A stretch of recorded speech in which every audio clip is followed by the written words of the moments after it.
উত্তরপ্রদেশে যোগী আদিত্যনাথের পরে এবার বুলডোজের রাজনীতি অন্ধ্রপ্রদেশের মুখ্যমন্ত্রী চন্দ্রবাবু নাইডুর।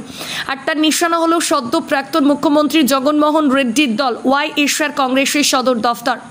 শনিবার ভোরে অন্ধ্রপ্রদেশ সরকার নিয়ন্ত্রিত ক্যাপিটাল রিজিয়ন ডেভেলপমেন্ট বুলডোজার দিয়ে গুঁড়িয়ে দিল গুন্টুর জেলা ওই দফতর। চন্দ্রবাবু সরকারের দাবি, মঙ্গলগিরি তারেপল্লী মিউনিসিপ্যাল কর্পোরেশন এলাকায় বেআইনিভাবে ওই বিশাল ভবনটি নির্মাণ করা হয়েছিল। যদিও নয়া বিধানসভার বিরোধী দলনেতা জগনমোহন এই ঘটনাকে রাজনৈতিক প্রতিহিংসা বলেছেন।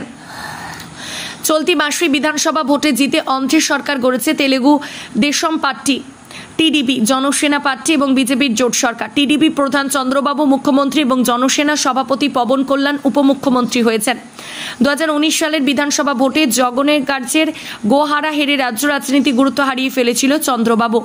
ওয়াইএসআর কংগ্রেসের তরফে জানানো হয়েছে চন্দ্রবাবুর বুলডোজার রাজনীতির বিরুদ্ধে তার আদালত দ্বারস্থ হবেন।